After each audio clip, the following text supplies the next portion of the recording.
Leo, what's happening? Dude, this is 3 episodes in a row. What do you This is mean? gonna be a I'm normal thing. supposed to be on these episodes. I know. It just is like it's getting real now. It's like, oh, this is like consistent. Yeah. This is good. Dude, what's new? Anything new recently? Nothing really. Just waiting for trip this week. Going to see you guys. So that's about it right now. Dude, it's gonna be so fun to see everybody, and you're gonna be here for staying for a while too, which is nice. Yeah. I reshingled my shed roof yesterday. That was a fun experience. Nice. It was 90 on I don't Monday have to and do it. Tuesday. Yeah, right. It was 90 on Monday and Tuesday, and I saw the weather was going to be like 65 on Wednesday, so I was like, I'm going to wait till Wednesday. Yeah. And it worked out perfectly. My father-in-law came up. He had like the roofing nails and expertise as well. And then he measured out like the door and the wall we're going to make in the basement here. Which we're not going to cut that open until like next Tuesday though, because he can't come up until next week. So Yeah. you might be helping out with that stuff, but that should be fun. All right. That sounds good to me. Yeah. I told him, I said, I think my brother's going to be here and he'd like to learn and practice doing that stuff too. So Yeah. Nothing wrong with that. yeah. So I'm currently in the office for you guys listening and watching at home. The office is attached to a really long room, which is like a bedroom, and we're basically putting a wall and a half to make a bedroom and an office, and it's going to be great. I'm excited to work on the project. So, all right, if anybody is watching, last time we didn't get to my third main point, and so that's going to be what I'm going to talk about today. About what I've learned, and it's kind of fun because the more I'm like pondering on it, the more I get examples, and so I might have to like hone it in today a little bit to make sure I'm not just speaking at people but actually conversing with you. Yeah. Yeah. Well, I have one small thing that you already know about. I told you I was going to talk about, and then then I have things that I really hope go with your thing, because I don't have like. They're not very put together, but there's a couple things here that I know I can talk about. Your small one that you just mentioned to me basically in passing, I'm actually excited to talk about. I don't know where it's going to go, but I think we should start with that one. Yeah, I agree. So why can't we get any good like Souls-like or open world co-op games? There's games. We're playing Lords of the Fallen right now, and it's good. It's fun, but it's not like as good as it could be co-op wise. Like, why do they add these limitations to these people? Mm-hmm. Just let them fully play the game together and do like all the different things. Like games like Valheim and Grounded that we've played, they're great survival games that allow players to do that. But these like Souls-like and the open world games they're not as free as you'd like them to be, and I don't understand that. Yeah, I don't. I know we were like playing through it, and this is like a better version, like they updated things or whatever. Yeah, but the simple as the one that stands out to me, anyways, is like, oh, I can increase how many healing spell things I have, and you can't. Like, why? Yeah. Why can't you? Yeah, it's it so doesn't simple. like, I don't understand that. It's not even This like I is can like- pick up everything else in the game. There's some doors I can't go through. I have to wait for you. Like why does it do Yeah. that? I don't understand it. Or maybe at least have like a setting to be like host allows everything. Because maybe if you're playing someone random and you're like, don't mess with what I'm trying to do, random person.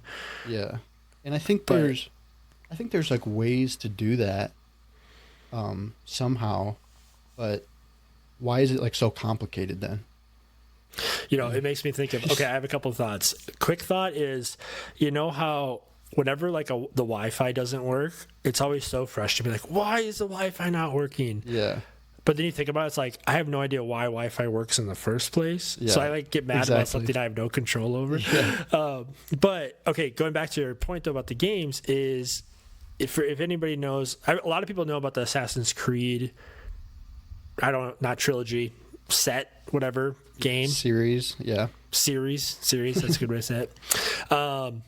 And the one called Unity allows you to play with other people, and mostly just those like individual side missions or whatever. Yeah. But the reason I bring it up is that game is old now, but any single player game should have something like that, where even if it's a small mode, it's going to be like survive the waves, whatever, or do these 10 co-op missions. It's only 10, but at least you can play together and practice doing stuff. It's like, that game is so old, and it did it. Like, you can definitely do it nowadays. So why are people not doing it? Yeah, exactly. Like we've talked about, if there was a game like Skyrim, like a newer version of Skyrim, that on console, because I know you can get mods on like the computer and everything. But if there's a game like Skyrim that was made to be co-op, like 1 to 4 people, and then they like adjust difficulty somehow, that would be so fun. There'd be hours and hours of gameplay, and it would be like completely free and like no limitations to anybody, because it's like it's not necessarily less fun, but it just takes away something when one person gets to do a couple more things than the other person. So I'm either just like waiting or whatever it is. Like, feel like I'm missing out sometimes on like a part of the game. I think like Skyrim's huge too. So maybe let's just say it was like 2/3 the size of the map. Yeah. But then like it doesn't have to be that big. Exactly. But just like, now you can go in 2 separate ways. You could be doing 2 separate things, and then maybe somebody's in a fight and this other person comes over and just joins in the middle of it, or I don't, whatever. I don't, like you said, I don't understand how it works. I don't understand why it's like not more popular, because I feel like tons of people love playing video games together. That's like the main draw to video games for a lot of people. I just don't get it. I think if they do it kind of like, we've played Elder Scrolls Online a lot, like one of the games we've played the most. That is obviously an MMO, so it's different. But there's like aspects of that are you could implement into just like a co-op game. I feel like the way like you can do, there's no limitations for anybody because it's supposed to be a bunch of people playing together. So just like do that in a way where there's less people and make it more difficult. And it shouldn't be like you have to make it so it's not super easy with multiple people as well. Yes. I feel like that's not too hard. No, I mean, plenty of games like I think about Remnant have like what difficulty do you want to play on? Great. Yeah. Now that world's going to be extra hard. Remnant's a great game with that as well, because it's technically a Souls-like, I think.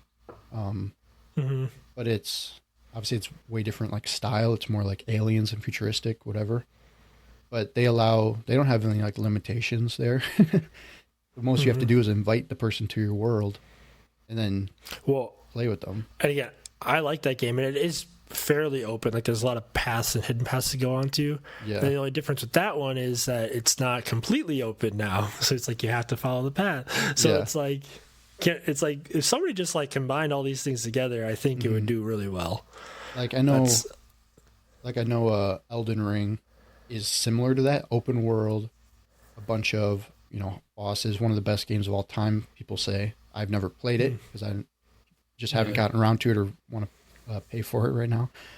But the co-op in that is like weird. I've heard you can only like invite people to help you with the bosses, and you can't like travel around together and all that. I'm like, just like go 2 steps further, and we would have bought it and played a ton of it by now. Yeah, I know. That's so. What are some of the best co-op games you've played? Well, I already mentioned Valheim and Grounded. For sure, Valheim. I love Valheim. Go in spurts of it and be like, that's all we play for like 2 weeks. Kind of like Minecraft. I guess Minecraft would be on there too. But they're all like, those are all survival games to a sense. Different, but similar. And then Remnant for a difficult co-op game. We just played It Takes Two. That's awesome. We're going to play Split Fiction. Maybe we'll have to talk about that designed co-op in a ones, future right? episode, because we're gonna play that when I'm at his house this week. Yeah, I'm excited. I'm excited for that one because I was thinking, I was like, what are some of the ones I've played? I'm thinking a long time ago, Army of Two was good. It Takes Two. Anything with the number two in it sounds like it's got potential. Remnant 2. Actually, true. Remnant 2. Yeah. Speaking of, Remnant 2 was, I personally would say 10 times better than Remnant, Yeah. the first one. Just Remnant 1 was fun. Like, it would be so much. I wish we would have played that one first. Just went Yes. through it Don't and go then- backwards. and then played the second one. The second one is like Remnant 1, but it adds like so much more and it's so much longer. And like, there's Yeah. not even classes in Remnant 1. You know, Yeah. that's like a huge part of Remnant 2, and it's just awesome. Yeah. Okay. So what we've learned is that there needs, like, someone's got to make this. It's probably why the company that makes like It Takes Two and Split Fiction and A Way Out is doing decently well, because it's hitting everything is either massive multiplayer, PvP stuff, or single player. Yeah. It's like we need more co-op versus computer co-op missions together. They go like, they try so hard, and I understand it. A lot of people love playing these games single player, like the story based games, or the difficult games, whatever it is. But they try so hard to make the experience awesome for the single player. Why don't they try to make the experience awesome for the co-op? Like, it's like some games don't even think about like two friends wanting to play co-op together. It's only like random co-op, or it's like super difficult to do anything. Yeah, and I guess we should move on from this, but the interface too, sometimes, of like, have a button that says invite friend, not go here, go there. It's just like, this Yeah. gets messy sometimes. So that's goofy. That's goofy. All right, that's a good one. That's a good one. I feel like we could keep talking about that even. Yeah. But okay, so last time I talked about that I read a book called Make Your Bed. It's by an admiral, so a former Navy SEAL, became an admiral, who gave a commencement speech at the University of Texas Longhorns. Wait, I just did that. Why do I not? Is it this? This? Shoot. I think it's Okay, I think it's this. I think it's this. Yeah, I feel Yeah. like an idiot now. Sorry, everybody. But that was about 10 years ago, and the speech went kind of viral, and so they made a book out. He made a book out of it that kind of goes into more detail than just what he talked about. And so there's 10 chapters. All of them are awesome and inspirational.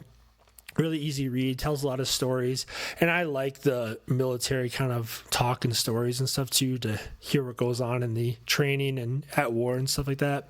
So a lot of cool stuff in there. But there's two things I want to talk about I got from the book. I got something from every chapter, but got to keep it limited. So the first one is actually the first chapter, called Make Your Bed. It's really simply just talks about how starting your day off by making your bed. Now, I would do this in the past because not like every time, but I would do it pretty consistently about making my bed in the morning, because it just feels nice, felt like the right thing to do. Now that I'm married, it's like I know my spouse likes it, and so it's like, I just want to do the right thing. Yeah. But he talks about making your bed to start your day off right. Start your day off with a task completed. Start your day off showing that you can do a little thing really well and do it excellently, and that will can jumpstart you into doing the next thing right, and the next thing right, and the next thing right. And it shows that like you can make a difference by making your bed. It's a simple thing, but you get to visually see that you made a difference and you can do something well. And hopefully, like I said, that kickstarts into other things throughout the day to do the bigger and more important things excellently as well. And he said, I thought it was a cool point, at the end of the day, if something bad happened, you had a crappy day, you fell short, you get back to your bed and you realized you can still see something that you're satisfied with, that you did that well. It's the end of the day. There's going to be another day tomorrow. So that just stuck with me, because I realized I did this thing, but I didn't think about why I was doing it. Now it's a small thing that actually has a purpose. When I see my bed in the morning, I'm like, I'm going to do it to be excellent, to start the day off right. Yeah, that's so true, how just doing the one thing, especially for people who have trouble doing anything, right? Like people with depression or whatever it may be, just do the smallest thing possible that you can do, such as making your bed, and then you just go from there. Even if that's all you do for the day and that's all you can do, then tomorrow add in I don't even know, tomorrow add in like folding 2 pairs of clothes or something. Just Right. it's about doing the smallest thing, and then you build up, and eventually you'll be able to do everything you need to do. Yeah, and I think because there's a balance. There's always this balance in anything in life where you should always be striving for the next level to get better, to be excellent. But you also don't have to. You're not insignificant if you don't do the best thing right away. So it's like the balance of doing nothing, doing everything. We should always be striving upwards, but we shouldn't be striving for perfection. But we also shouldn't say, well, if I can't be perfect, then why even do it? It's like, because 3 push-ups is better than 0, Yeah, even if it's not 100. I've heard the expression a couple times, like "don't let perfect be the enemy of good." Yeah, I've heard yeah, that. Yeah. So it's like, specifically, it was with like diet stuff of like things I've seen, people I've watched, whatever. And it's basically like, don't, if you're trying to eat better, it's okay if you can't get the most expensive, grass fed steaks and all this. Yeah. But eating like this sort of food is better than eating all this junk food.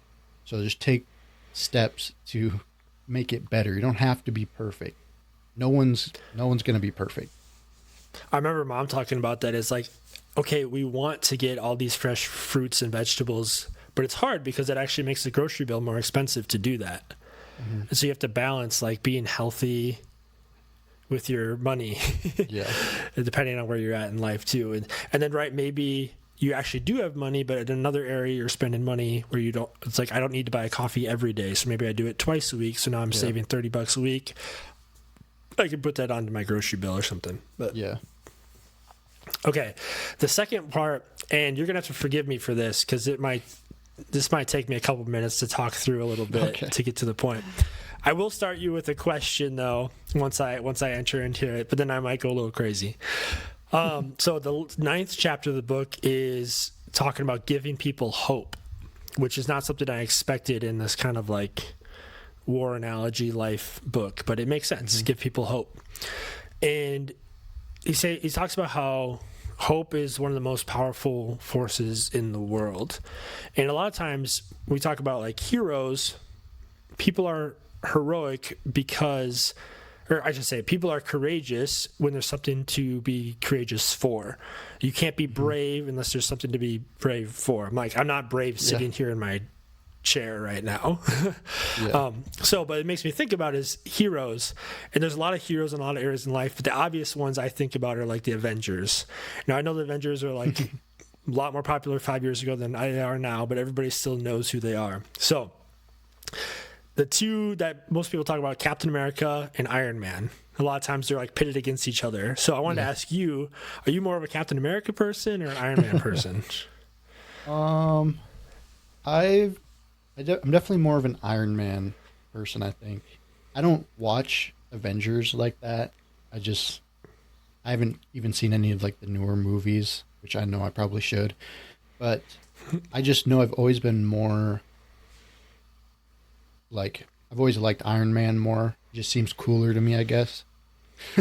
That's fair. That's basically it. I don't know enough Iron to Man go into more detail, so Iron Man has the cool factor and he has the comedy factor.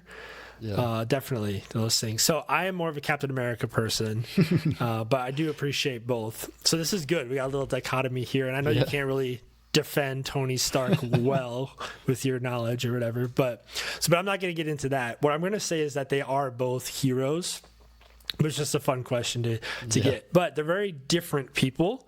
They're very different types of heroes, and they both are very heroic, though. So I would say for Captain America, going back to the point I said before, you can't be brave unless there's something to be brave for. They're all fighting these big battles and, have these tough things to do. But I think one of Captain America's bravest moments is before he gets injected with the serum. he's a small, undersized kid who's got great character.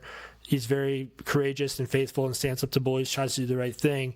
And he is trying to make a good difference and do the right thing when he doesn't have the physical capability. So like he actually has to be the most courageous when he doesn't have the ability to be bulletproof and extra fast and extra strong. Yeah. And we don't really think about that with him, but it's like, no, he was courageous mostly then. And you could argue maybe like times against Thanos at the very end or something like that too. But like everything else in between there is almost the same level of, he's like fighting all the Nazis or whatever, but it's like, yeah, but you're not, it's tough, but you're actually not even worried about like dying, because at worst it's going to happen. It's going to hurt, but you're going to survive. So when he's a kid, he could have gotten beat up by like the 18-year-old and just literally died in this alleyway. Tony Stark, Iron Man, he is a sinful, broken, debauchery kind of man, especially when the movies and the comics start. He comes from a wealthy family. He's a genius. He's smart. He does use his talents for good, but they're kind of like a backhanded good where he's just trying to make money and be, you know, seen as sexy and sophisticated and free and just wealthy, all these things. But if you follow his story arc, again, because I don't want to talk too long on this, at the end of it, he's the one that makes the ultimate sacrifice and actually sacrifices himself to defeat Thanos.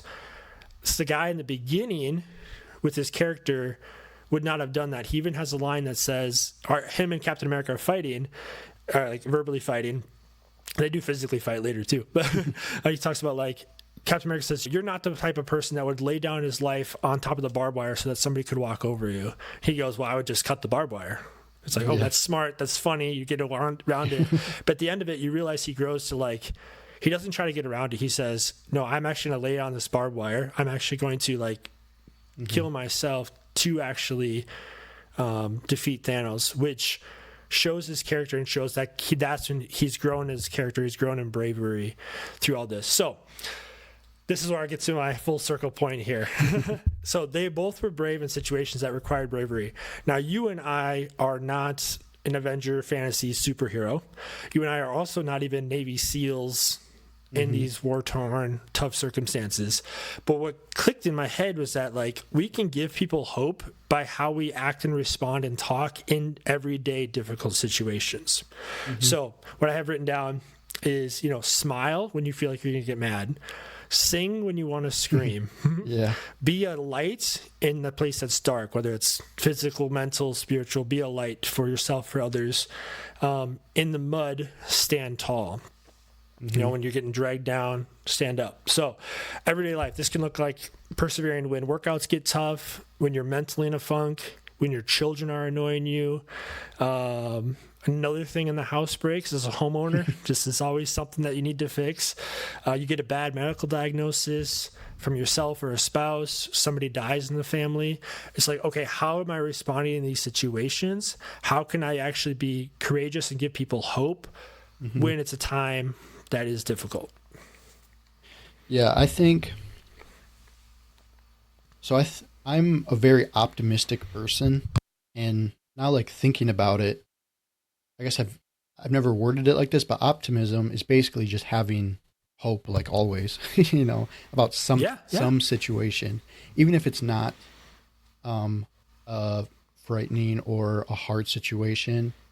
Like I'm still optimistic about things. Like I'm optimistic about the sports teams I support. You know, I am not a huge fan of pessimism in that way when it seems like people are trying to bring down that hope. Because kind of like what you said, you need to have hope to get through hard things, whether it's your sports team losing and you're excited for next year, or like the things you were talking about, how something breaks or you get sick. You need to have hope to go through life. Yeah, and that's where the everyday heroes are made. It's like, oh, somebody that, like, my dad passed away 17 years ago, and it's like, wow, how are you so joyful when you basically grew up without that? And then you're just like, well, this is what I did. This is how I persevered. This is how I acted. Or it's like, oh, I could have turned into this person, but I'm this person instead. I think this chapter in the book allowed me to see that you can show people that it's possible to be a light when things are tough. Yeah. One of my favorite quotes of all time, and it's pretty long, I don't have it memorized, but it's used in the movie Coach Carter when Timo Cruz stands up about like how Coach Carter saved his life and we need to be a light in the darkness and all these things like that. But it talks about how like our deepest fear is not that we are inadequate, it's that we are powerful beyond measure, and it's our light that scares us more than our darkness. Because when we shine our light, you kind of have to put yourself out there, and you have to trust in your abilities. And what the quote is talking about is how when you do that, you unconsciously give people permission to shine their own light, to be comfortable with who they are, to speak up when they can, or to be like, I want to be like that person. And so like I said before, I often see the heroes as these awesome Navy SEAL stories, or like, I want to be Aragorn from Lord of the Rings. Yeah. It's like, how do you do that in everyday life? It's actually like, your kid's annoying you, do you just blow up, or are you a light in that situation? Do you have self-control and gentleness and love and peace, or do you not? Yeah, I think it's as simple as, like, if you're anxious about doing something, for example, it says it's not exactly what you're talking about, but it's like an analogy to it, I guess you'd say. But you just, like, one thing that helps me, at least like very short term, very temporary, is just like, oh, I'm the same as everybody else, like they're all people. So what's the difference between them doing it and me doing it? And then that might give me a little encouragement to do the thing, to like take a step, to have hope, to do something hard, to put myself out there. Dude, it's actually funny you bring that up. That was without having all this like knowledge and realization in the past, that was one of my main motivators for studying during finals weeks in college. I was like, not only is everybody else here taking finals and having to study, but everybody in all these other campuses around the nation, around the world, are doing this in April and May also. Yeah. So I was like, why? I shouldn't feel bad about myself, and I'm not missing out on anything. I'm actually missing out if I don't do well, because I'm going to be ashamed when I don't pass the class. Yeah. So yeah, that's a simple but very effective. Once you realize that, like, we all are special in the sense that we're unique and loved, but I'm not personally special because I'm dealing with this hard thing. Yeah. My hard thing is probably really easy compared to somebody else's. My daughter Gemma's having a bad day. I have one kid. Some people have 4 kids and they're all having a bad day. Like, I can't imagine how to do that well at this point. Yeah. So. And it's, like I said, it's usually very temporary, but it can help you. It can help you in like the moments when you're thinking about it to do it. It's hard to like keep that mindset always, I think, but you can use it to help you for sure. Yeah. It's great. So I think to wrap up, we need to remind people to make your bed, give people hope, and somebody out there, make some good co-op games, please. Yes. Please. Wait, hold up. I have a couple bonus. I have a couple short things just because they kind of have to do with what you said, so I don't want to stave them, because this would be a good time to bring them up. Oh, stave, dude. Nice word. I said save. Oh. Isn't stave something too? Like stave off? Like stave off an enemy or something? Maybe. I don't even know. I said save, though. But, so it was going back to like making your bed and doing like completing the task right away. So in the book I've been reading, Everyday Matters, it's kind of hard for me to read it, so I'm not like super far through it, but it's a good book. It's just a lot of information. But so he talks about something called the 80-20 rule that has to do with priorities. I don't know if you've heard of it. He also calls it the Pareto principle. I'm assuming that's someone that came up with it, I guess. Okay. The last name of someone. But it's basically 80% of the results you get comes from 20% of the activities that you do. And so his big thing, adding on to that, is the rule of 3. So each day, you take the 3 most important things that you can do, like specific things, not just like eat healthy, right? You take three Okay. important specific things that you need to do, and that should be like your main focus for the day. It doesn't mean you only do those three things, but if you complete these three important things every day, that day is gonna be successful, and it's gonna lead you to, like, after over a year, do three important things every day. That's a lot of important things that you do. Yeah. And it just adds on. And he says, I think it's great actually. He says priorities are like a dishwasher, where you do the big things first, and then you fit all the small things around it. So, Yeah. if you fit all the small things first, where are the big things going to go? You're not going to have time for the important things, or you're not going to have the energy to do the really important things. So I thought that was funny. Like that. I like that. That's good. Dang. Okay, I'm not trying to toot my own horn, but when you said that, I was like, I literally this morning worked out, prayed, we're doing this podcast, and I have some like work computer stuff to do after this. Yeah. I was like, I'm trying to do it all right away because those are like my biggest priorities for the day. Yeah. And it doesn't have to be like all the first things you do either. He talks stuff about like knowing when you're most effective, and yeah. And obviously if you have like things you've already committed to, or like things you need to get done, even if they're not as important, but they have like a deadline, don't skip those things. Still do them, and do like the mundane tasks, things like that. But the three, if you can think of three things that will give you like 80% of the results you want every day, then those are the three important things that you need to be doing. Does he have you think of these three like the night before?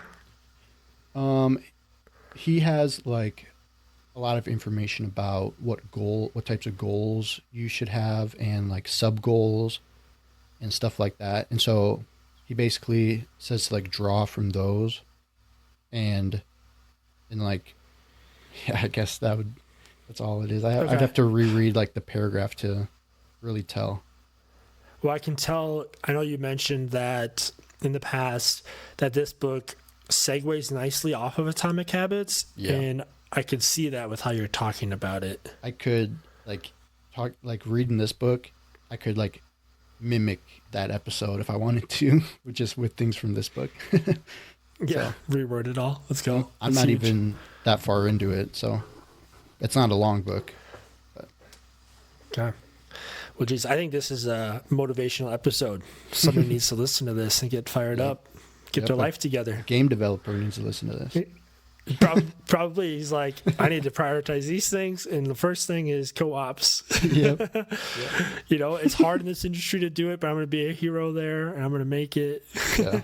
First ever perfect open world co-op game. Perfect. Billionaire. Yeah, maybe though. Gosh, when you think about some of those numbers where it's like 10 million copies sold, it's like 10 million times $50 is like, holy crap. Yeah. That's insane. You don't think about that until you think about that, and then you're like, yeah. If all of them were $1, you have $10 million. And obviously, there's expenses and costs and loans, but yeah, it's wild. The amount of people that work on that. Okay, we got a new personal record for longest episode, so we're gonna wrap it up just so people don't see the time and say, I don't even want to listen to that. So this is a good one. So sweet. Peace. Bye.